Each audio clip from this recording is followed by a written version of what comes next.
এখনকার ডিজিটাল মা বোন পুরুষের আওয়াজ যদি পায় আরো কাছে যায়, দরজা খুলে গল্প করে, কার কাছে এসেছেন, কার খোঁজ করতেছেন? বাচ্চা শোনেন, আগে শোনেন।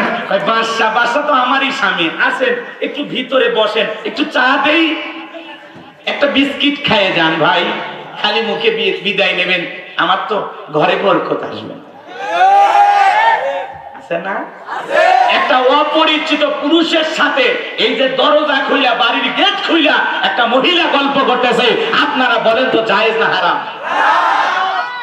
আপনি দরজা খুলে নরম সুরে গল্প করতেছেন, আসেন একটা বিস্কিট খেয়ে যান, স্বামীর সাথে তো এত ভালো ব্যবহার করিস না, তোরা যে কি আমরা বুঝি না, কতক্ষণ ঠিক কি না?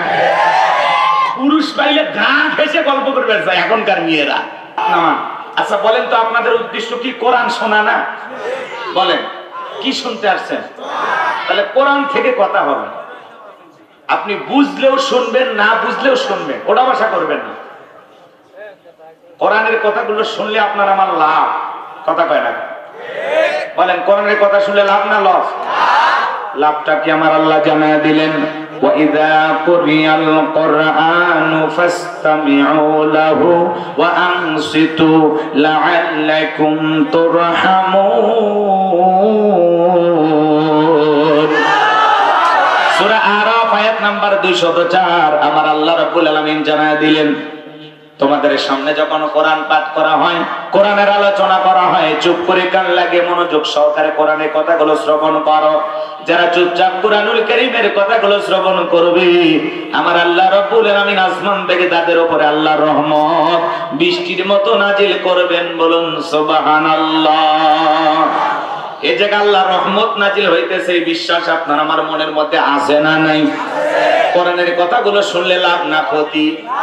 ফাযাক্কির ফাইন্নাদ যিকরা তানফাউল মুমিনিন, সূরা জারিয়ার 55 নাম্বার আয়াত। আল্লাহ তাআলা জানিয়ে দিলেন, যারা আমার মুমিন বান্দা তাদের সামনে যখন কোরআন ওয়াজ করা হয়, কোরআন থেকে উপদেশ দেওয়া হয়, এই কথাগুলো শোনার পরে আমার মুমিন বান্দাদের উপকারে আসবে। বলুন সুবহানাল্লাহ। আমার ভাইরা যারা কোরআন শোনার নিয়তে বসেছেন, একটা ঘন্টা যদি কোরআন শোনার পিছনে আপনি সময় ব্যয় করতে পারেন, সেই কথাগুলো শুনে আমল করেন আর না করেন, 1 ঘন্টা যদি কোরআন শোনার জন্য ব্যয় করতে পারেন, আমার ভাইয়েরা 500 রাকাত নফল নামাজ পড়লে যে সওয়াব হয়, আল্লাহ তাআলা সেই সমপরিমাণ সওয়াব আপনার আমার আমল নামায় লিখে দিবেন। বলুন সুবহানাল্লাহ। এটা জান্নাতের বাগান, এতে কি কোনো সন্দেহ আছে? জান্নাতের বাগানে যেহেতু প্রবেশ করেছি, জান্নাতেও প্রবেশ করতে চাই, কথা বলেন ঠিক কি না? আমি আজকে আপনাদের সামনে কথা বলবো পবিত্র কোরআনুল কারীমের 23 নাম্বার সূরা, সূরা নাম্বার 23, বাতিলেরা হবে সাইজ ইনশাআল্লাহ। বলেন ইনশাআল্লাহ। মোট আয়াত আছে 118, রুকু আছে 6টি। বিশ্ব নবীর মক্কার জিন্দেগিতে এই সূরাটি নাজিল হয়েছেন। সূরাটির নাম সূরা আল মুমিনুন। আল্লাহ পাক তার বিশ্বাসী বান্দাদের জন্য সূরা আল মুমিনুন নাজিল করেছেন। যারা অবিশ্বাসী কাফের, এদের জন্য আল্লাহ পাক একটি সূরা নাজিল করেছেন। সূরাটির নাম হলো কাফিরুন। জোরে বলেন কি নাম? কুল ইয়া আইয়ুহাল কাফিরুন। কাফেরদের জন্য আল্লাহ পাক সূরা কাফিরুন নাজিল করেছেন। যারা হলো দুদুল্যমান, 2 নৌকায় পা দিয়া চলে, মুখে বলে একটা অন্তর আর একটা দুমুখ সাপ, বৃষ্টি যেই দিকে ছাতা ধরে সেদিকে গুলালু মার্কা। এদের নাম কি? মুনাফিক। এই মুনাফিকদের জন্য আল্লাহ পাক একটা সূরা নাজিল করেছেন। সূরার নাম হলো মুনাফিকুন। কথা বলেন ঠিক কি না? আমার ভাইরা, মুনাফিক সেনা বড় কঠিন। ওরা সকালবেলা বলে ইসলামের পক্ষে আছে, সন্ধ্যাবেলা ইসলামের বিরুদ্ধে কাজ করে। ওরা ইসলাম নামের গাছের গোড়া কেটে মাথায় পানি ঢালে। কথা বলেন ঠিক কি না? চুপ করে থাক ধোঁকাবাজ, চোখে তোদের নাহি লাজ। চুপ করে থাক ধোঁকাবাজ, চোখে তোদের নাহি লাজ। গোড়া কেটে মাথায় ঢালো পানি, তোদের চিনি আর কতকাল করবি রে শয়তানি। মুনাফিকদের স্বভাব হলো ইসলাম নামের গাছের গোড়া কেটে মাথায় পানি ঢালে। রাসূলের পিছনে লোকটা নামাজ পড়ে যদি মুনাফিক হয়, আপনার আমার পিছনে নামাজ পড়িয়া তার চাইতে বড়টা হবে। দাড়ি টুপি থাকার পরে মুনাফিক হতে পারে, হজ করার পরে আলহাজ মুনাফিক হতে পারে। কথা বলে ঠিক কি না? মুনাফিক চেনা বড় কঠিন। মুনাফিকেরা ওয়াকাম বদকাম যা করে সব দোষ অন্যের ঘাড়ে চাপায়া দেয়। কথা কয় না? মুনাফিকেরা নিজের রাস্তা নিজের পথ ক্লিয়ার করার জন্য রাতের আধারে মারার করে, হত্যা করে। সকালবেলা লাশের উপরে ফুলের মালা দিয়ে শোক প্রকাশ করে বলে বড় ভালো লোক ছিল। ভালো লোক ছিল তো মারলি কেন? শয়তান আছে না নাই? মুনাফিক চেনা বড় কঠিন। মনে রাখবেন, হিন্দুদের ভিতর থেকে মুনাফিকের জন্ম হয় না, খ্রিস্টানদের ভিতর থেকে মুনাফিকের জন্ম হয় না, বৌদ্ধদের ভিতর থেকে মুনাফিকের জন্ম হয় না, মুনাফিকের জন্ম হয় মুসলমানের ভিতর থেকে। কথা বলে ঠিক না? মনে রাখবেন, অমুসলিমের দ্বারা ইসলাম যতটা না ক্ষতিগ্রস্ত হয়, নামধারী মুনাফিক মার্কা মুসলমানের দ্বারা ইসলাম সবচেয়ে বেশি ক্ষতিগ্রস্ত হয়। এই জন্য ওদের চিনে রাখা বড় দায়। ওরা বলে সকালবেলা কোরআনের মাহফিল চলবে, সন্ধ্যাবেলায় পুলিশ পাঠায় বন্ধ করে। হ্যাঁ, তুমি কোরআন বন্ধ করো, অবস্থা ভালো না খারাপ? সামনের দিকে যাই যদি সুযোগ হয় অনেক কথা বলবো। কষ্ট হচ্ছে আপনাদের? আজকে আমি মুনাফিকদেরকে নিয়ে আলোচনা করব না, আমি কাফেরদেরকে নিয়ে আলোচনা করব না, আমি আলোচনা করব আল্লাহর ভিআইপি মুমিন বান্দাদেরকে নিয়ে। বলুন সুবহানাল্লাহ। তাহলে সূরার নাম সূরাল মুমিনুন। মোট আয়াত 118, রুকু আছে 6টি। কোরআনুল কারীমের 23 নম্বর সূরা, 18 নম্বর পারার প্রথম সূরা। একটু জবান ছেড়ে সবাই আমার সাথে তেলাওয়াত করুন। আউযু বিল্লাহি মিনাশ শাইতানির রাজীম। বিসমিল্লাহির রাহমানির রহিম। বিতাড়িত মোর্দার শয়তানের কাছ থেকে আল্লাহ পাকের কাছে আশ্রয় প্রার্থনা চাচ্ছি।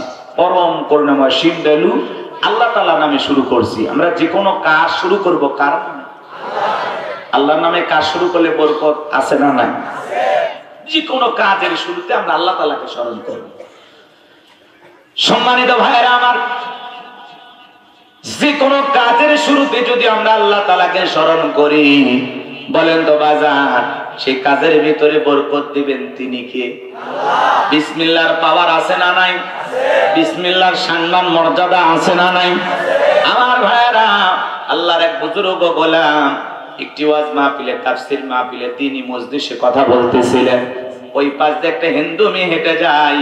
মনের কৌতূহলে জানতে বড় ইচ্ছা করে মুসলমানেরা কি আলোচনা করে, একটু শুনে আসি। আমার ভাইরা, হিন্দু মেয়েটা মহিলা প্যান্ডেলে বসে সে আল্লাহর গোলামের আলোচনা শুনতেছিল, সে আলেমের আলোচনা শুনতেছিল। আমার ভাইরা, সে আল্লাহর গোলাম আলোচনা করতেছেন কুল হুয়াল্লাহু আহাদ। হে নবী, আপনি বলুন আল্লাহ এক, আল্লাহ দ্বিতীয়। বলেন তো বাজান, আমাদের সৃষ্টিকর্তা কয়জন? আরো জোরে বলেন। হিন্দু মেয়েটা বুঝতে পারলো সৃষ্টিকর্তার নাম আল্লাহ। আল্লাহর সেই বুজুর্গ গোলাম আলোচনা করতে গিয়ে এক সময় তিনি বললেন, ইন্নাদ-দীনা ইনদাল্লাহিল ইসলাম। নিঃসন্দেহে আল্লাহ তাআলার কাছে কেবলমাত্র শুধুমাত্র একটি ধর্মই মনোনীত, ধর্মের নাম কি? ইসলাম। ইসলাম আছে যেখানে শান্তি আছে, ইসলাম আছে যেখানে সমাধান আছে। মেয়েটা বুঝতে পারলো সৃষ্টিকর্তার নাম আল্লাহ, শ্রেষ্ঠ ধর্মের নাম ইসলাম। এইবার মেয়েটা মনে মনে ভাবে, আমি আর হিন্দু থেকে বাড়িতে যেতে চাই না। এইবার অমুসলিম মেয়েটা কালেমা পড়ে মুসলমান হয়ে গেল। বলুন সুবহানাল্লাহ। এইবার মেয়েটা মুসলমান হয়ে বাড়িতে গিয়ে উঠতে বসতে আল্লাহর জিকির করে, জবান দিয়ে বিসমিল্লাহ পাঠ করে। হঠাৎ করে মেয়েটার মা জিজ্ঞাসা করে, মা গুনগুন করে কি যেন বললি? মেয়েটা ডেকে বলে, মা মুসলমান হয় যারা মিথ্যা কথা বলতে পারবে না তারা, ওয়াকুলু কওলান সাদীদা। সত্য কথা বলো, সঠিক কথা বলো। মুসলমানেরা হবে সত্যবাদী, মুসলমানেরা কখনো মিথ্যাবাদী হতে পারে। আর আমাদের সমাজে মিথ্যাবাদী আছে না না? মিথ্যা কথা বলে সকালবেলা নাস্তা করে, দুপুরে লাঞ্চ করে, রাতে ডিনার করে, ভরা পেটেও মিথ্যা, খালি পেটেও মিথ্যা। মিথ্যা বলতে বলতে চেহারা বেঁকা হয়ে গেছে, এক পা কবরে ঢুকে গেছে, এরপরে মিথ্যা বলা ছাড়ে না। আর মিথ্যা বলার স্টাইল দেখে শয়তান পর্যন্ত বলে আমিও এত খারাপ না। মানুষ যে এত মিথ্যা কথা বলে, ওদেরকে না দেখলে বিশ্বাস হতো না। কি নাম বলবো? 2-4 শোনেন। মাঠটা আপনারা খাবেন না? বুঝে নেন, মিথ্যাবাদী আছে না নাই? মানুষ যে এত মিথ্যা কথা বলে ভাই, কথা বল, প্রচুর পরিমাণে মিথ্যা কথা বলে। আপনাদের এই শাহজাদপুরে নাই, এদিকে সব আল্লাহর ওলি, এরা সব জিন্দা শাহজালা। কষ্ট হচ্ছে আপনাদের। সামনের দিকে যাই, বাজান গো আমার, মেয়েটা ডেকে বলে মা, মুসলমান হয়ে যারা মিথ্যা কথা বলতে পারে না তারা। আমি গত কয়েকদিন আগে মুসলমানদের একটি ধর্মীয় প্রোগ্রামে গিয়ে কোরআনের মাহফিলে গিয়ে আলোচনা শোনার পরে বুঝতে পেরেছি সৃষ্টিকর্তার নাম আল্লাহ, শ্রেষ্ঠ ধর্মের নাম ইসলাম। আমি আর দেরি করি নাই মা, আমি কালেমা পড়ে মুসলমান হয়েছি। এই কথা শোনার পরে দেখে বলে মেয়েরে সর্বনাশ করেছিস, এখনো সময় আছে মা, ইসলাম ধর্ম ত্যাগ করে আবারও বাপ দাদার ধর্মে ফিরে আসো। মেয়েটা দেখে বলে মা, আমার পক্ষে সম্ভব নয়, রাতের বেলায় স্বামী যখন চলে আসছে, স্বামী গো সর্বনাশ হয়ে গেছে, আমাদের একমাত্র মেয়ে কালেমা পড়ে মুসলমান হয়েছে, তাই নাকি? বলে হ্যাঁ। মেয়েকে ডাক দিয়ে অনেকভাবে বুঝাইলেন মা, এসব কি শুনছে, তুমি নাকি মুসলমান হয়েছো মা, এখনো সময় আছে, ইসলাম ধর্ম ত্যাগ করে আবারও বাপ দাদার ধর্মে ফিরে আসো। মেয়েটা দেখে বলে বাবা, যত কথাই বলো, আমার পক্ষে ইসলাম ধর্ম ছাড়া সম্ভব নয়, ইসলাম মানতে গিয়ে যে শান্তি পেয়েছি, যে মজা পেয়েছি, আমি আর ইসলামের পথ ছাড়তে রাজি নাই। বাবা রাগান্বিত হয়ে মেয়ের গালে একটা থাপ্পড় বসায় দিলেন। মেয়েটা কাঁদতে কাঁদতে বলে বাবা, যত খুশি আঘাত করতে পারো, মারতে মারতে যদি মেরেও ফেলে দাও, জীবনটা দিতে রাজি, কিন্তু ইসলামের পথ ছাড়তে রাজি নাই। বলেন আল্লাহু আকবার। এই লোকটা পরের দিন সকালবেলা বাদশার দরবারে চলে গেছে। বাদশা তার সিল মোহর মারা আংটিটাই ব্যক্তির হাতে দিয়েছে। ওই দেশের একটা সিস্টেম ছিল, ওই আংটিটা যার হাতে থাকবে, কোনো কারণে যদি বাদশা সেই সিল মোহর মারা আংটিটা সে হারিয়ে ফেলে দেয়, সেই কারণে বাদশা তাকে ফাঁসি দিয়ে মারে।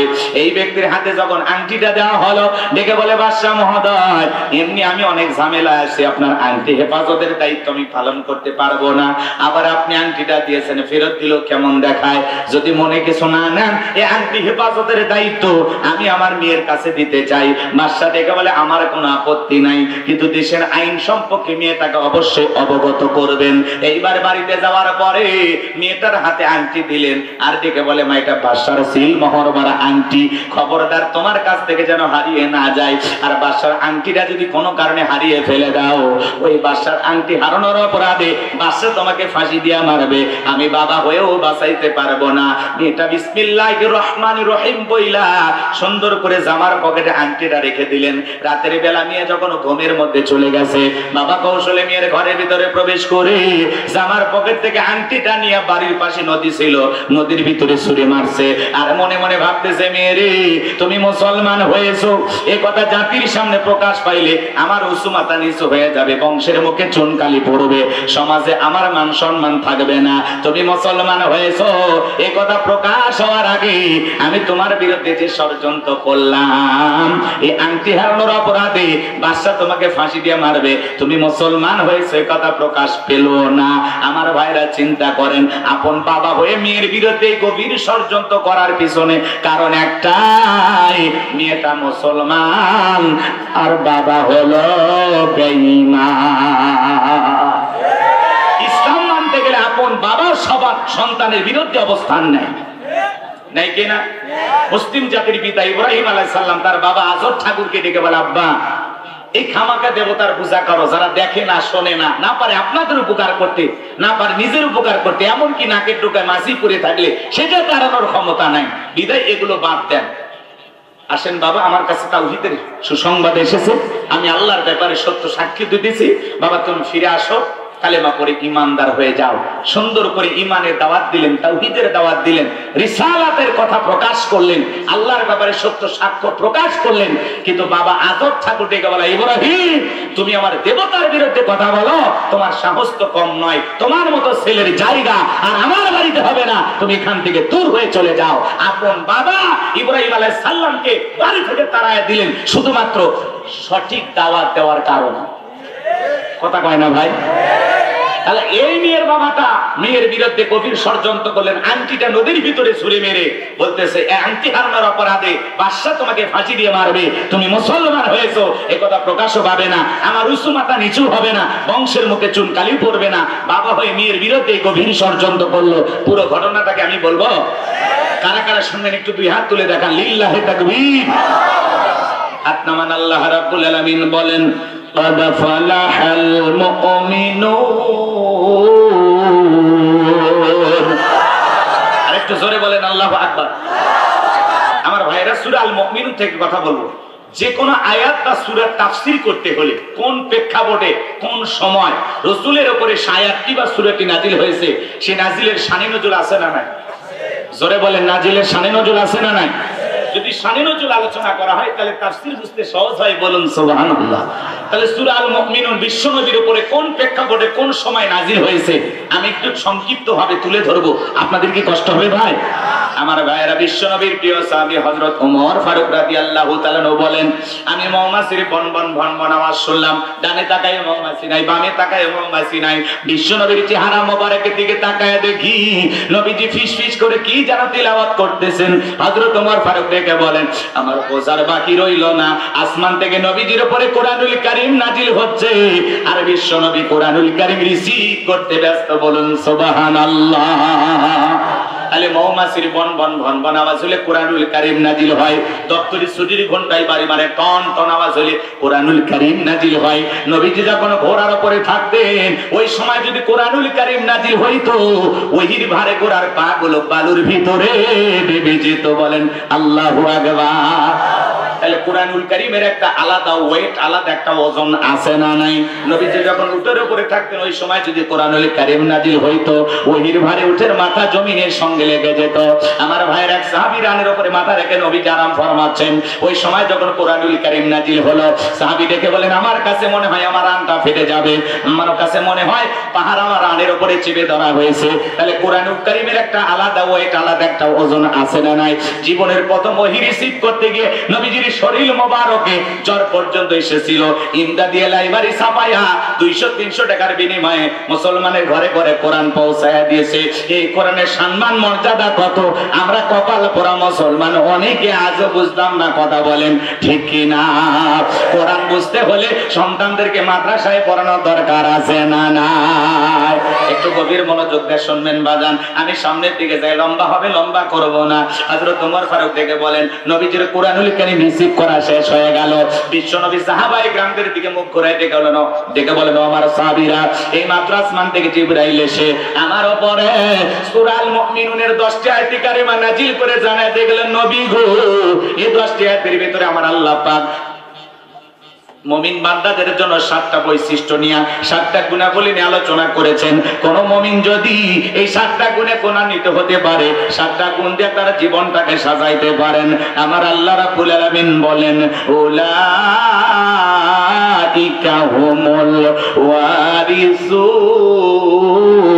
ওয়ারিসুন আল্লাযীনা ইয়ারিসুনাল ফিরদাউস হুম ফিহা খালিদুন।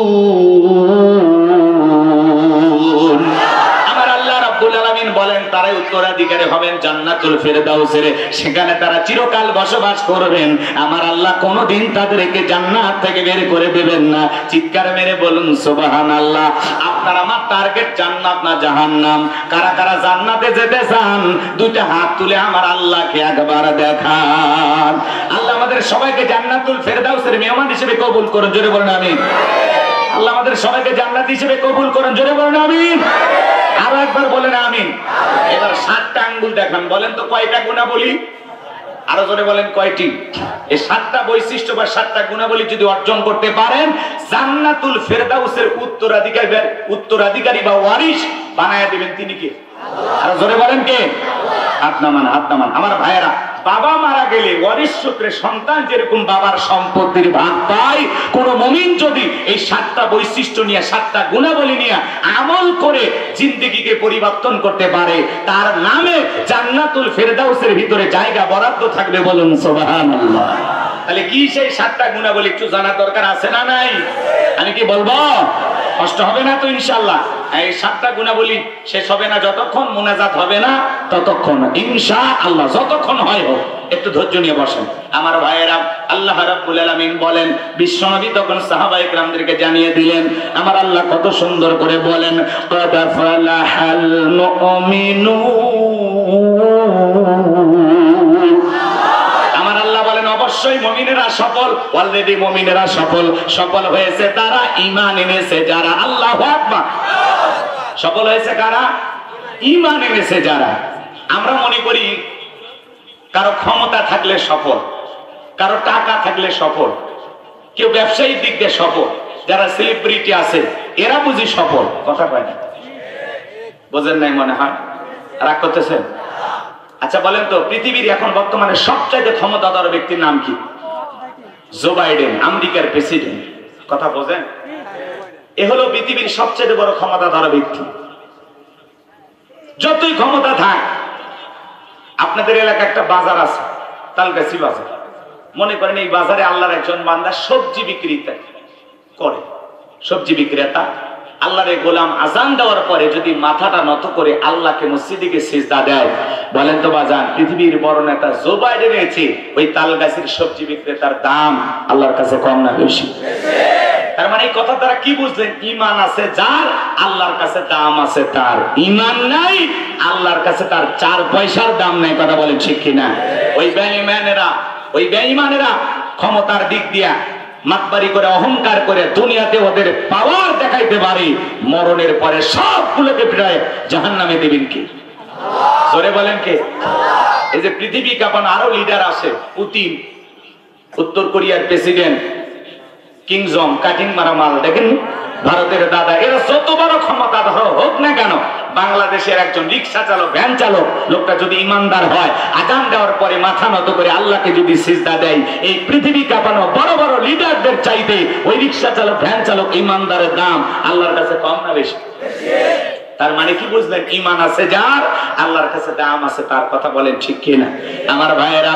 এজন্য সংক্ষিপ্ত কথা আপনাদের উদ্দেশ্যে বলে দিয়ে যায়, পৃথিবীতে টাকা থাকলে সফল হওয়া যায় না। পৃথিবীর সবচেয়ে বড় বড় ধনী আছে, এই যে আগে শুনলেন না, বিল গেটস। টাকার মালিকের অভাব নাই বাজান গো আমার, এরপরে তাদের দাম্পত্য জীবনে কিন্তু সুখ নাই। কথা বলেন, বইয়ের সাথে কি হয়ে গেল? ডিভোর্স হয়ে গেল। পৃথিবীর সেরা ধনী, স্বামী স্ত্রীর সম্পর্ক টিকে রাখতে পারলো না। কথা কি বুঝাইতে পারলাম? না করতেছেন মনে? এইভাবে আমরা যদি হিসাব নিকাশ করে দেখি, তাহলে সম্পদ সুখ দেয় না, ক্ষমতা সুখ দেয় না। কথা কি বুঝতে পারছেন? এই যে আমাদের পৃথিবীতে দেখবেন যশ খ্যাতি অর্জন আলো অনেক সেলিব্রিটি, ক্রিকেটার আছে, ফুটবলার আছে, নায়ক গায়ক আছে না? পৃথিবীর সব চাইতে মনে করেন আলোচিত একজন ফুটবলারের নাম যদি আপনাদেরকে বলতে বলি, বলেন তো নামি দামি এরকম সেলিব্রিটি ফুটবলার আছে না? না, কি না? মেসি, হ্যাঁ, সাদিয়া মিন, আমি বুঝি না বাবা গুলো। হ্যাঁ, আর কি না? রোনালদো, মেসি, নেইমার, আচ্ছা যাই হোক, এমবাপ্পে না? আচ্ছা থাক, বাবা ভুলে নাম বলা যাবে, অনেকগুলো নাম বলেছেন। ক্রিকেটার 2-1 আছে না? না, কি না? হ্যাঁ, সাকিব আল হাসান, আর কি? মাশরাফি, বিরাট কোহলি। বাপরে ভাই, ভারতের বিলিয়ন নাকি? হ্যাঁ, দেশের ভাত খাও, ভারতের গুণ গাও গা। একটা শোন, ঠিক আছে। এই যে এটার নাম আপনারা জানেন, পৃথিবী কাঁপানো নায়ক আছে না? না, কি না? আর কি? এরে বাবা, আপনারা ভালোই নাম জানেন। শাহরুখ খান, সালমান খান। এদের সংবাদে দেখলাম সালমান খানের বাড়ির সামনে নাকি ফাঁকা গুলি ছুটছে, বেচারা নিরাপত্তাহীনতায় ভুগতেছে। এই জন্য তার বাড়িতে এখন প্রশাসনের লোকজনেরা পাহারাদার, তারা পাহারা দিচ্ছেন, সিকিউরিটি দিচ্ছেন, নিরাপত্তা দিচ্ছেন। সালমান খান সুপারস্টার, তার বাড়ির সামনে গোলাগুলি, তাহলে সুপারস্টারের কোনো দাম আছে? কথা বলে না কেন? একটা নায়কের বাড়ির সামনে গোলাগুলি কেন হবে? কি নায়ক হইল, কি অভিনয় করলো, কি ভক্ত তৈরি হইল যে বাড়ির সামনে এসে গুলি করে? কথা কয় না কেন? এরা আমাদের মডেল হতে পারে না, এরা আমাদের আদর্শ হতে পারে না। কথা বলেন ঠিক কিনা? কিসের সালমান খান, কিসের শাহরুখ খান, যারা লাফালাফি করেন নাচানাচি করে, তাদের সিনেমার মাধ্যমে বিভিন্ন বিষয় তুলে ধরে, এগুলো কোনোদিন আপনার আমার মডেল হতে পারে না। শাকিব খান আপনার আমার মডেল হতে পারে না। ইমানদারদের মডেল হবে একমাত্র বিশ্বনবী মুহাম্মদ রাসূলুল্লাহ সাল্লাল্লাহু আলাইহি সাল্লাম। কথা বলেন ঠিক কি না? নারীর স্টাইলে চুল কাটা যাবে না, বিশ্বনবীর সুন্নতি স্টাইলে চুল কাটতে হবে। কথা বলেন ঠিক কি না?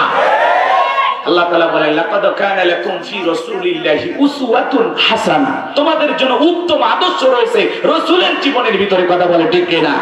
তাহলে আমাদের মডেল, আমাদের আদর্শকে মুহাম্মদ রাসূলুল্লাহ সাল্লাল্লাহু আলাইহি ওয়াসাল্লাম। কথা বলে ঠিক কি না? এমন আদর্শ নেতা 63 বছরের জিন্দেগিতে একটি মিথ্যা কথা বলেননি, এমন বিশ্ব রেকর্ড পৃথিবীর কোন মানুষের আছে? তিনি হলেন নেতা, তিনি হলেন পয়গম্বর। কথা বলেন ঠিক কি না? আর এগুলো মডেল বাড়ির সামনে এসে গুলি মারতেছে। সালমান খান এখন ভয় আছে, মুম্বাই পুলিশ যায় তার বাড়ি পাহারা দিতেছে, যাতে এই নায়ক সাহেবকে কেউ যারা গুলি না করতে পারে। কথা বলেন ঠিক কি না? আমার ভাইয়েরা, যাই হোক মন খারাপ করবেন না, আমি সামনের দিকে যাই। টাকা থাকলে সফল হওয়া যায় না, ক্ষমতা থাকলে সফল হওয়া যায় না, যশকীর্তি থাকলে সফল হওয়া যায় না। সফল হয়েছে তারা ঈমান এনেছে যারা। قد أفلح المؤمنون, অবশ্যই মুমিনরা সফল, অলরেডি মুমিনরা সফল। সফল হয়েছে তারা ঈমান এনেছে যারা। ঈমানদাররা দুনিয়াতেও সফল, আখিরাতেও সফল। আর বেঈমানরা দুনিয়াতে সফল, মরার পরে পিটায় জাহান্নামে দিবেন তিনি কে? এজন্য কথাকে ক্লিয়ার বোঝা গেল। তাহলে আমি শুধু একটা কথা আপনাদেরকে বলবো, সফল হয়েছে কারা? আপনারা বলবেন ঈমান এনেছে যারা। কথা কি বুঝতে পারছেন? টাকা থাকলে আল্লাহর কাছে দাম নাই, ক্ষমতা থাকলে আল্লাহর কাছে দাম নাই। আল্লাহর কাছে দাম আছে তার, ঈমান আছে যার। চেহারা হোক কালো, হোক ফর্সা, হোক ধনী, হোক গরিব, লম্বা হন, খাটো হন, বেটো হন, চেহারা আঁকা বাঁকা যেমনই হোক না কেন, আপনার ভিতরে ঈমান আছে, আল্লাহর কাছে দাম আছে। আল্লাহর কাছে যদি দামি হতে পারি, এই জীবনে আর কিছু চাওয়ার আছে? তাহলে বলুন সফল হয়েছে কারা? ঈমান এনেছে যারা। বলেন সফল হয়েছে কারা? ঈমান এনেছে যারা। এইবার শোনেন, আমি ছোট্ট একটা প্রশ্ন আপনাদেরকে করি। একজন অমুসলিম জোহরের নামাজের পূর্বে ঈমান গ্রহণ করেছে, ওই ব্যক্তির উপরে জোহরের সালাত আদায় করা কি? মাশাআল্লাহ, কি ফরজ। জোহরের নামাজের পূর্বে একজন অমুসলিম যদি ঈমান গ্রহণ করে, ওই ব্যক্তির উপরে জোহরের সালাত আদায় করা কি? ফরজ। ভালো করে বুঝবেন। আল্লাহ পাক যখন মুমিন বান্দাদের 7টা বৈশিষ্ট্য, 7টা গুণাবলী নিয়ে আলোচনা শুরু করলেন, আমার আল্লাহ তাআলা 1 নাম্বার সালাত দিয়ে শুরু করলেন। কারণ মুমিন জীবনের সবচাইতে গুরুত্বপূর্ণ ইবাদতের নাম হলো সালাত। কথা বলেন ঠিক কি না? এই জন্য মুমিন বান্দার 1 নাম্বার গুণাবলী, আল্লাযীনা হুম ফি সালাতিহিম খাশিউন। আমার আল্লাহ রাব্বুল আলামিন বলেন, যারা নিজেদের সালাত বিনয়ের সহিত, নম্রতার সহিত, খুশু ভাব নিয়ে আল্লাহর ভয় নিয়ে আদায় করে। আপনি আমি যখন সালাত আদায় করব, অন্তরে ভয় থাকতে হবে কার? তাফসীর ইবনে কাসির থেকে বলছি বাজান গোমর, তাফসীরকারকেরা এই আয়াতের ব্যাখ্যায় লিখেছেন, আপনি আমি যখন নামাজের ভিতরে দাঁড়িয়ে যাব, অন্তরের ভিতরে সুচিন্তা, দুশ্চিন্তা, বিবির কথা, ব্যবসা বাণিজ্যের কথা, দুনিয়াবি কোনো চিন্তা ভাবনা মনের মধ্যে রাখা যাবে না। টেনশন মুক্ত হৃদয় নিয়ে আল্লাহ রাব্বুল আলামিনকে সিজদা দেওয়ার জন্য মসজিদে গিয়ে দাঁড়ানো দরকার আছে না নাই? তাহলে আপনি আমি যখন মসজিদের সালাত আদায় করার জন্য দাঁড়িয়ে যাব, বিবির কথা, ব্যবসা বাণিজ্যের কথা, দুনিয়াবি কোনো চিন্তা ভাবনা মনের মধ্যে রাখা যাবে না। সব চিন্তা ভাবনা মসজিদের বাইরে রেখে একমাত্র আল্লাহর ভয় নিয়ে মসজিদে ঢুকতে হবে। তাহলে আপনি আমি যখন নামাজের মধ্যে দাঁড়ায় যাব, অন্তরে ভয় থাকবে কার? আল্লাহ। এ ভাই, একটা দুইটার স্লোগান দিয়ে এখনই লাফালাফি সমস্যা নেই। শোনেন, কে কি করলো এটা দেখার বিষয় না, আমি আমার গতিতে চলবো, যখন তখন দোয়া করে দেবো। আমাদের আসল কাজ হয়ে গেছে।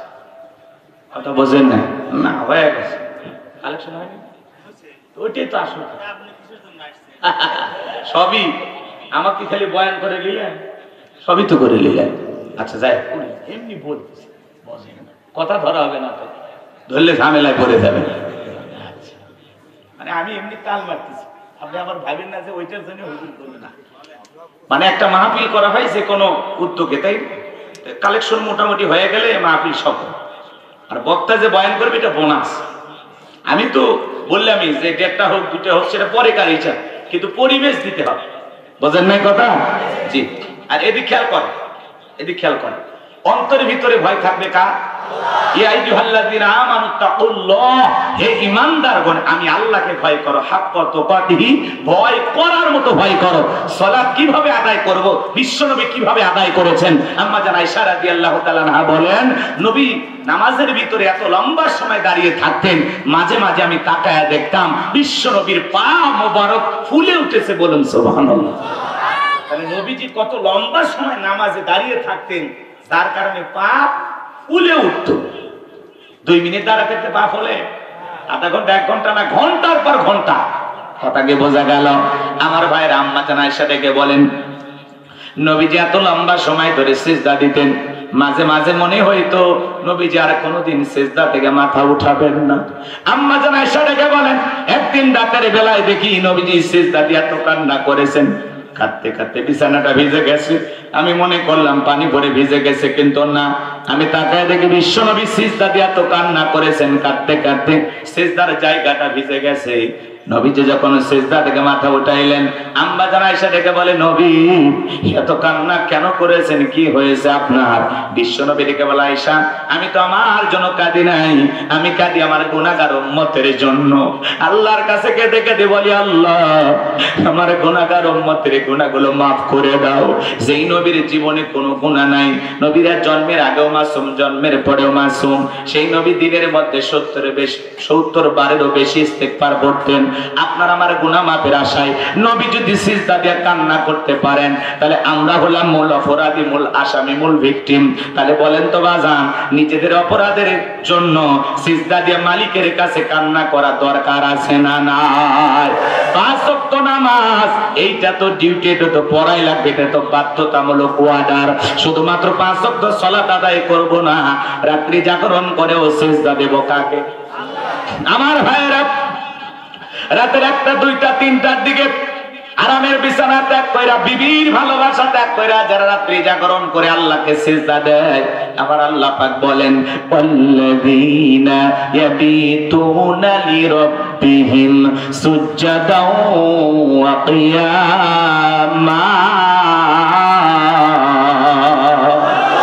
আমার আল্লাহ পাক জানিয়ে দিলেন, যারা রাত্রি জাগরণ করে আমি আল্লাহকে সিজদা দেয়, আমি আল্লাহর জন্য দণ্ডায়মান হয়ে যায়। আমার ভাইয়েরা রাতের 1টা 2টা 3টার দিকে উইঠা বিবির ভালোবাসা ত্যাগ করে, আরামের বিছানা ত্যাগ কইরা, ঠান্ডা পানি দিয়ে ওযু বানাইয়া নিরালা নিবৃত্তিতে আল্লাহর যে বান্দা যায় নামাজে দাঁড়ায় গেল, এই নামাজ দুনিয়ার কাউকে দেখানোর জন্য নয়, এই নামাজ দুনিয়ার কারো খুশির জন্য নয়, এই নামাজ হলো একমাত্র আল্লাহ তাআলাকে রাজি খুশি করার জন্য। কথা বলেন ঠিক কি না? তাহাজ্জুদের নামাজে যারা দাঁড়িয়ে যায়, এই নামাজ দুনিয়ার কাউকে দেখানোর জন্য নয়, এই নামাজ হলো একমাত্র কাকে খুশি করার জন্য। কুল ইন্না সালাতি ওয়া নুসুকি ওয়া মাহইয়ায়া ওয়া মামাতি লিল্লাহি রাব্বিল আলামিন। আল্লাহ রাব্বুল আলামিন জানিয়ে দিলেন, নবীজি আপনি বলুন, আমার নামাজ, আমার কুরবানি, আমার জীবন, আমার মরণ লিল্লাহি রাব্বিল আলামিন, আসমান জমিনের প্রতিপালকের জন্য।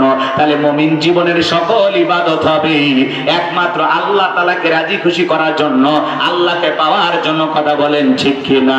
আমার ভাইয়েরা যারা রাতের আধারে 1টা 2টা 3টার দিকে ওইটা তাহাজ্জুদে আল্লাহকে সিজদা দেয়, এদের জীবনে পেরেশানি নাই, হতাশা নাই। যারা ইবাদতের মাধ্যমে, সিজদার মাধ্যমে আল্লাহর নৈকট্য লাভ করতে পেরেছে, তাহলে রাতের শেষ রাত্রিতে উইটা সিজদার মাধ্যমে, নামাজের মাধ্যমে প্রেম করব কার সাথে? জোরে বলেন। ইবাদতের মাধ্যমে আল্লাহর সাথে প্রেম করতে হবে, গভীর নিশিতে একমাত্র আল্লাহ তাআলাকে ডাকতে হবে। যুবক তোমরাও রাত্রি জাগরণ করো, তবে আল্লাহকে সিজদা দিয়ে না। ডিজিটাল যুবক যুবতী রাত্রি জাগরণ করে, ইউটিউব ইন্টারনেট ঘাটাঘাটি কইরা, ইমো মেসেঞ্জারে বান্ধবীর সাথে কথা বলে, সারা রাত ইমো মেসেঞ্জারে সেটিং করে। হ্যালো জান, খাইছো, ঘুমাইছো, কি করো? কয়বার বাথরুমে গেছো? লেখার কোন স্টাইল নাই, যা খুশি তাই লিখতেছে। কথা কমে মেয়েটা রাগ করে বলতেছে, আমি এখন একটা গল্পের বই পড়তেছি। কি? কয় তোমাকে চাই। ছেলে বলতেছে, আমার বাড়িতে একটা উপন্যাস আছে। কি? কয় মিলন হবে কত দিনে? তোর মরণের পরে। সারা রাত ইউটিউব ইন্টারনেট ঘাটাঘাটি কইরা ইমো মেসেঞ্জারে বান্ধবীর সাথে কথা বইয়া ফজরের আজান হয় যখন ওই হাইব্রিড যুবক ঘুমাইতে যায় তখন নামাজও পড়ে না। আছে না নাই? এ যুবক, এই ঘুম ভাঙলে সকাল, না ভাঙলে পরকাল। কথা বলেন ঠিক কিনা? কেমন করে ঘুমাও তুমি ওরে সিরাজগঞ্জের যুবক, কেমন করে ঘুমাও তুমি ফজর করে কাজা? এমন তো হতে পারে ও তোমার জহরে জানাজা, এমন তো হতে পারে ও তোমার জহরে জানাজা। কথা বলে ঠিক কিনা? যুবক রাত্রি জাগরণ করে বান্ধবীর সাথে কথা বলবে, সিজদা দিবা কারে? প্রেম করতে হবে কার সাথে? আরো জোরে বলেন, কার সাথে? দুনিয়ার ধোকায় পাগল হয়ে না। যুবকদেরকে পরে সাইজ করতেছে, ওদেরকে সাইজ করার খুব ইচ্ছা আমার, একটু অপেক্ষা করে। আমার ভাইয়েরা সামনের দিকে যায়। যে কথা বলতে চাচ্ছিলাম বলেন তো বাজান, তাহলে রাত্রি জাগরণ করে সিজদা দেব কাকে? আরো জোরে বলেন। সিজদা দিয়ে চোখের পানি ছেড়ে দিয়া আল্লাহর কাছে কেঁদে কেঁদে বলবো, রব্বানা সরিফান্না আযাবা জাহান্নাম ইন্না আযাবাহা কানা গরামা। হে আমাদের রব, ওই কঠিন ভয়ঙ্কর জাহান্নামের আগুন থেকে আমাদের মুক্তি দাও। যে জাহান্নামের আযাব আর শাস্তি সহ্য করার ক্ষমতা আমাদের নাই, ওই জাহান্নাম বড় কঠিন জায়গা। আমার আল্লাহ রাব্বুল আলামিন বলেন, ইন্নাহা সাআত মুস্তাকাররাও ওয়া মুকামা। আল্লাহ তাআলা জানিয়ে দিলেন, নিশ্চয় আবাসস্থল হিসাবে, বসতির জায়গা হিসাবে ওই জাহান্নাম কত না নিকৃষ্টতম একটা স্থান। জাহান্নাম সুখের জায়গা না, ওইটা হলো যন্ত্রণার কারখানা। কথা বলেন ঠিক কিনা? আমার আল্লাহ রাব্বুল আলামিন বলেন, ইন্না জাহান্নামা কানাত মিরসাদা লিত্তাগিনা মাআবা লাবিসিনা ফিহা আহকাবা লা ইয়াযুকুনা ফিহা বারদাও ওয়ালা শারাবা ইল্লা হামিমা ওয়া গাসসাকা। জোরে বলেন নাউযুবিল্লাহ। আমার আল্লাহ রাব্বুল আলামিন বলেন, ইন্না জাহান্নামা কানাত মিরসাদা, নিশ্চয় জাহান্নাম ওর পেটে রয়েছে। পুলিশ সিরাতের কিনারায় শিকারে ধরার জন্য যেমন ফাঁদ পাতা হয়, কথা বোঝেন নাই মনে হয়, ভালো করে বোঝার চেষ্টা করবেন। আল্লাহ বলেন, ইন্না জাহান্নামা কানাত মিরসাদা। সূরা নাবার ভিতরে আল্লাহ পাক জানিয়ে দিলেন, নিশ্চয় জাহান্নাম ওত পেতে রয়েছে আল্লাহর অবাধ্য নাফরমান গুনাহগার বান্দাদের ধরার জন্য। আমার ভাইরা, এটা হলো অপরাধী বান্দাদের থাকার আবাসস্থল। এখানে তারা যুগের পর যুগ বসবাস করবে। একটা মানুষ কত লক্ষ বছর, কত কোটি বছর জাহান্নামের আগুনে জ্বলবে। এরা সঠিক এলেম আর জ্ঞান আছে কার কাছে? ওই জাহান্নামের আগুন দুনিয়ার আগুনের চাইতে 70 গুণ পাওয়ার বেশি। যুবক রে, দুনিয়ার সামান্য সূর্যের তাপ, আগুনের তাপ সহ্য করতে পারি না। এই তাপের চাইতে জাহান্নামের আগুনের পাওয়ার 70 গুণ বেশি। হযরত আবু হুরায়রা বলেন, আল্লাহ পাক 1000 বছর জ্বালাইয়া জাহান্নামের আগুনের কালার হয়েছিল সাদা, আবার 1000 বছর জ্বালাইয়া জাহান্নামের আগুনের কালার হয়েছিল লাল বর্ণ, আবার 1000 বছর জ্বালাইয়া জাহান্নামের আগুনের কালার হয়েছে কৃষ্ণ বর্ণ, অন্ধকার রাত্রির মতো কালো। ওই জাহান্নামের আগুনে যারা জ্বলবে বাজার, চেহারাটা পুড়ে কয়লার মতো কালো হয়ে যাবে। ওই জাহান্নামের আগুনে জ্বলতে জ্বলতে পুড়তে পুড়তে জাহান্নামের এরকম ক্ষুধার্ত হয়ে যাবে, ফেরেশতাদেরকে বলবে, আমাদেরকে খাইতে দাও, খাইতে দাও। খাবার বলে যখন চিৎকার মারবে, আমার আল্লাহ ডেকে বলবে, আমার জাহান্নামী বান্দাদেরকে খাইতে দাও। জাহান্নামের তলদেশে এক ধরনের ফলের চাষ করা হবে, সেই ফলের নাম হলো জাক্কুম, কাঁটাযুক্ত ফল। এই ফলটা যখন খাদ্য হিসেবে জাহান্নামীদের হাতে হাতে পরিবেশন করা হবে, ওই ফলটা পাওয়া মাত্রই জাহান্নামীরা খাওয়ার জন্য গলার ভিতরে দেবে। গলার মাঝামাঝি ফলটা আটকে যাবে, ভিতরে যাবে না, বাহিরে আসবে না। যত গলা নাড়াচাড়া করবে, কাঁটাগুলো ফুটবে আর ফুটবে। জাহান্নামী বান্দাকে আমার আল্লাহ এই ফল খাইতে দিয়েছে ক্ষুধা মেটানোর জন্য না, জাহান্নামী বান্দার শাস্তি আরো বেশি বাড়ানোর জন্য। কথা বলেন ঠিক কিনা? এইবার যখন গলার মাঝামাঝি ফলটা আটকে যাবে, কাঁটাগুলো ফুটবে, যন্ত্রণায় ছটফট করবে আর কান্না করে ডেকে বলবে, আল্লাহ এ কেমন ফল খাওয়াইতে দিলা? ভিতরেও যায় না বাইরেও আসে না, সহ্য করতে পারি না গো মালিক, সহ্য করতে পারি না। তখন জাহান্নামীরা পানি পানি বলে চিৎকার মারবে। আমার আল্লাহ বলেন লা ইয়াযুকুনা ফিহা বারদা ওয়ালা শারাবা, তাদেরকে মিনারেল ওয়াটার দেওয়া হবে না, ঠান্ডা কোনো পানি দেওয়া হবে না। সেই পানি পান করে জাহান্নামী তার বুকের জ্বালা তৃষ্ণাকে নিবারণ করতে পারে। কেমন পানি দেওয়া হবে? ইল্লা হামিমা ওয়া গাসসাকা, এমন উত্তপ্ত ফুটান্ত গরম পানি পান করাই দেওয়া হবে, যা পুজ ব্যতীত কিছুই নয়। ও সিরাজগঞ্জের বাবাজিরা, দেহের ভিতরে বড় বড় ফোড়া হয়, ফাটায় দিলে ভিতর থেকে কি বের হয়? পুজ। একটু জোরে কর। হাসপাতাল থেকে সংগ্রহ করে দেব, 1 গ্লাস খাবেন 50,000 টাকা দেব। 1 লাখ দিলে বুঝি অবশ্যই খাবেন? রাজি আছেন কেউ? এগুলো কি আসলে খাওয়ার জিনিস? এগুলো কখনো মানুষ কল্পনাতেও চিন্তা করে যে এগুলো খাবো? শুনে ঘৃণা লাগতে সি হুজুরি সব কি বলেন? কথা গোলাম রব্বানি না, গোলাম রব্বানির বাবারও না। আল্লাহ বলতেছেন সূরা নাবার 25 নাম্বার আয়াত, ইল্লা হামিমা ওয়া গাসসাকা, এমন উত্তপ্ত ফুটান্ত গরম পানি জাহান্নামীদেরকে পান করায় দেওয়া হবে, যা পুজ ব্যতীত কিছুই নয়। ওই পুজওয়ালা দুর্গন্ধওয়ালা ওই পানি যখন জাহান্নামী পান করবে, আমার ভাইয়েরা, জাহান্নামীর লারি হুড়িগুলো গলে গলে পিছনে রাস্তা দিয়ে বের হয়ে যাবে। ওই জাহান্নামীর উত্তপ্ত গরম পানি চেহারার সামনে নিলে চেহারাটা ঝলসে যাবে, দেহের গোস্তগুলো খসে খসে পড়বে। এই যদি হয় জাহান্নামের শাস্তি, এই যদি হয় জাহান্নামীদের আযাব। কত ধরনের আযাব আছে 2-4 ঘন্টা আলোচনা করে শেষ করতে পারবো না। জাহান্নামের সর্বনিম্ন শাস্তি হলো জাহান্নামের একজোড়া স্যান্ডেল জুতা পায়ে দিয়ে থাকা, একজোড়া স্যান্ডেল যে পরিধান করে থাকবে, ওই জুতার গরমে জাহান্নামীর মাথার মগজগুলো টকবক করে গলে কান মুখ নাক দিয়ে বের হয়ে যাবে। আমার ভাইরা, নানান ধরনের জাহান্নামের শাস্তি আছে। এ বাজান বা আমার, সেই জাহান্নাম থেকে বাঁচার জন্য অনেক আমল করার দরকার আছে না নাই? বলেন তো, জাহান্নামের শাস্তি কি ঘটেছে না ঘটবে? আল্লাহ তাআলা আগেই সিগন্যাল দিলেন, সতর্ক বার্তা দিলেন, বান্দাদেরকে সাবধান করে দিলেন, বান্দা এই হলো জাহান্নামের শাস্তির বিবরণ, এই হলো জাহান্নামের শাস্তির বর্ণনা। এখনো সময় আছে সেই জাহান্নাম থেকে বাঁচার জন্য নেক আমল করার দরকার আছে না নাই?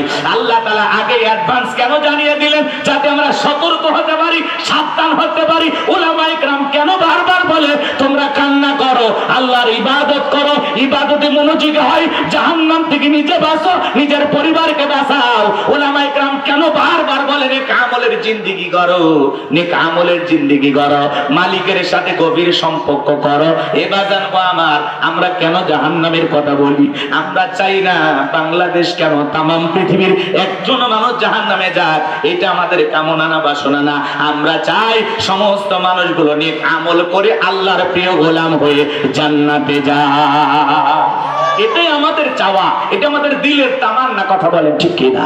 তাহলে বলেন তো, জাহান্নামের সেই ভয়াবহ শাস্তি সহ্য করার ক্ষমতা আমাদের আছে? তাহলে সেই জাহান্নাম থেকে বাঁচার জন্য ফিরে আসতে হবে কার দিকে? আল্লাহর দিকে, রবের দিকে। কথা বলেন ঠিক কিনা? তাহলে আজ থেকে নেক আমল করবো তো ইনশাআল্লাহ, গোলামি করবো তো ইনশাআল্লাহ। ভাই, মাঝে মাঝে সিজদা দিয়ে অঝরে কাঁদবেন, নিজের অপরাধ যা আছে মালিকের কাছে বলবেন, যা মনে চাই সিজদায় ঘন্টার পর ঘন্টা কাঁদবেন আর কাঁদবেন, কাঁদবেন আর কাঁদবেন, আর যা যা অপরাধ সব স্বীকার করবেন। মাফ করে দিতে পারে? বলেন, মাফ করে দিতে পারে কি? জীবনে গুনাহ তো কম করি নাই, অপরাধ তো কম করি নাই, কেন চাইবেন না? চাওয়ার দরকার আছে না নাই? লম্বা হবে, লম্বা করবো না। সাহাবায়ে কেরাম যখন সালাত আদায় করতেন মরুভূমিতে, পাখিগুলো খেজুর গাছ মনে করে সাহাবীদের কাঁধের উপরে, মাথার উপরে বসে থাকতো। বিশ্বনবীর সাহাবীরা সালাতে এত মনোযোগ, এত মনোযোগ, কাঁধে পাখি পড়ে থাকে, তারপরেও তারা টের পাইতো না। বলেন আল্লাহু আকবার। হযরতে তালহা রাদিয়াল্লাহু তাআলা সালাত আদায় করতেছিলেন, জঙ্গল থেকে সাপ এসে সন্তানটাকে বেঁচিয়ে ধরলো, স্ত্রী মানুষজনকে ডাকলেন, ছেলেটাকে বিপদ মুক্ত করলেন। হযরতে তালহা নামাজ শেষে জিজ্ঞাসা করে, বিবি রে, বাড়িতে এত মানুষজন, ব্যাপারটা বুঝতে পারলাম না। ডেকে বলে, স্বামী, আপনি যখন সালাত আদায় করতেছিলেন, জঙ্গল থেকে সাপ এসে সন্তানটাকে পেঁচিয়ে ধরেছিল, আমি মানুষজনকে ডেকে ছেলেটাকে বিপদ মুক্ত করলাম। এত ঘটনা আপনার চোখের সামনে ঘটে গেল, আপনি কি কিছুই বলতে পারেন না? হযরতে তালহা ডেকে বলে, বিবি রে, নামাজের মধ্যে মন যদি এদিক সেদিক চলে যায়, তাহলে নামাজ তো আর নামাজ থাকে না। বলেন আল্লাহু আকবার। আর আপনি আমি নামাজ পড়ি, শাহজাদপুর মন চলে যায় সিরাজগঞ্জ রোডে, কথা কয় না। নামাজ পড়ে এই গ্রামের নাম হলো মাকড় কোলা, আর মন চলে যায় ভোলা। কথা কোন ঠিক কিনা? নামাজ পড়ে সিরাজগঞ্জে, মন চলে যায় ভারতের বর্ডারে। নামাজের মধ্যে মন দাঁড়ায়, আমাদের মন খালি ছটফট করে, আমাদের পাগল মন, কোনো কথা শোনে না। কথা কোন ঠিক কিনা? একটি গবেষণায় বলা হয়েছে বাংলাদেশের কিছু কিছু নামাজি আছে যাদের মন নামাজের মধ্যে 8 সেকেন্ড স্থির থাকে না। আমাদের মন বড় এত অস্থির, নামাজের ভিতরে দুনিয়াবি এক কথা, মাঝে মাঝে এত দুনিয়াবি কথা মনে হয় নামাজে 2 রাকাত চলতেছে না 1 রাকাত চলে তাও ভুলে যায়। আসে না ভাই? মাঝে মাঝে দুনিয়াবি কথা চিন্তা ভাবনা নামাজের ভিতরে এত মনে হয় সিজদা 2টা দিলাম না 1টা দিলাম, নামাজের মধ্যে ব্রেক করে ভাবা লাগে। আমাদের মন কি মন বললাম? এক গোলাম রব্বানি কইলেই দোষ। পাগল মোহন মন রে, মন কেন উল্টো পাল্টা বলে? ও পাগল মন মন রে, মন কেন মুসিবে না যায় রে? আল্লাহ রে কোন দুনিয়ায় পাঠাইলাই আমারে? বর্তমানের নারী পুরুষ সমান সমান মাপ, লম্বা চুল কাটিয়া আবার মাথায় লাগাই ক্যাপ। আল্লাহ রে কোন জামানায় পাঠাইলাই আমারে? হিন্দি গানের টান মারিয়া রাস্তা হাইটা যাই, আবার কারো সুরে সুরে বুকটা ফাইটা। আল্লাহ রে কোন দুনিয়ায় পাঠাইলাই আমারে? জিন্সের প্যান্ট শার্ট পরিয়া রাস্তা হাইটা যাই, পুলানা মাইয়া ওইটা সিনা বড় দায়। আল্লাহ রে কোন দুনিয়ায় পাঠাইলাই আমারে? কানে পড়ছে দুল, কপালে পড়ছে টিপ, কাছে যদি যা বলেন বিলকিস আপা কয় না আমি আবুল। আছে না নাই? বুখারী শরীফের স্পষ্ট হাদিস, আল্লাহ রাসূল বলেছেন কোন পুরুষ যদি নারীর বেশ ধারণ করে আর কোন নারী যদি পুরুষের বেশ ধারণ করে আল্লাহর লানত তাদের উপরে। কথা বলে ঠিক কিনা? পোশাকের এত স্বাধীনতা, এরপরে ঢাকা শহরে এক শ্রেণীর মা বোনেরা আন্দোলন করলো পোশাকের স্বাধীনতা চাই। ভুলে গেছেন আপনারা সেদিনের ইতিহাস? এই তো গত 2 বছর আগের কথা, বলেন নাই তো? ওই যে পিচ্চি পিচ্চি মাইয়া গুলো পোশাকের স্বাধীনতা চায়। কি স্বাধীনতা? বলে দাদি নানি ব্লাউজ ছাড়া শাড়ি পরেছিল, আমরাও পরতে চাই, আপত্তি করি নাই তো। কথা কেন? কোন দাদি কি শাড়ি পরিয়া বিশ্ব রোডে আন্দোলন করেছে আমি তোমার দাদি দেখে যাও শাড়ি পরেছি? কোন নানি বলেছিল? তাহলে তোমরা কেন বলো শাড়ি পরবো, পরো, সমস্যা নেই। কিন্তু দাদি নানি ব্লাউজ ছাড়া শাড়ি পরিয়া 12 হাত শাড়ি দিয়ে পুরো দেহটা এমন কায়দা ঢেকেছে কোনো কিছু দেখার উপায় নাই। দাদি নানির তুলনা দাও, আগেকার দাদি নানিরা কত ভদ্র ছিল, পুরুষের কণ্ঠের আওয়াজ পাইলে দাদি নানি ঘরের কোনায় লুকাইতো। আর এখনকার ডিজিটাল মা বোন পুরুষের আওয়াজ যদি পায় আরো কাছে যায়, দরজা খুলে গল্প করে কার কাছে এসেছেন, কার খোঁজ করতেছেন। বাচ্চা শোনেন, আগে শোনেন, বাদশা বাদশা তো আমারই স্বামী, আসেন একটু ভিতরে বসেন, একটু চা দেই, একটা বিস্কিট খাইয়ে যান ভাই, খালি মুখে বিদায় নেবেন, আমার তো ঘরে বরকত আসবে। আছে না? একটা অপরিচিত পুরুষের সাথে এই যে দরজা খুইলা, বাড়ির গেট খুইলা একটা মহিলা গল্প করতেছে, আপনারা বলেন তো জায়েজ না হারাম? আপনি দরজা খুলে নরম সুরে গল্প করতেছেন, আসেন একটা বিস্কিট খেয়ে যান, স্বামীর সাথে তো এত ভালো ব্যবহার করিস না। তোরা যে কি আমরা বুঝি না, কতক্ষণ ঠিক খেয়ে না? পুরুষ পাইলে গা ঘেঁষে গল্প করবে এখনকার মেয়েরা। ভারতে গেছি, মহিলারা আসছে, হুজুর একটু সেলফি তুল।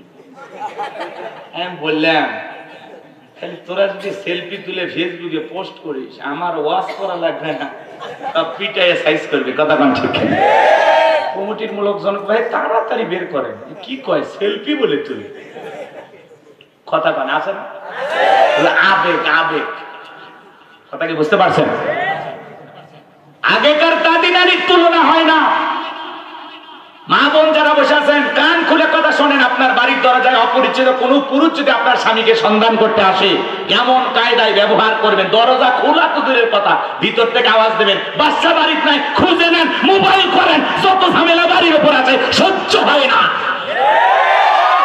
এমন ভয়ঙ্কর ভাষায় কথা বলবেন যাতে ওই পুরুষ বলে এটা মহিলা না বাকিনি।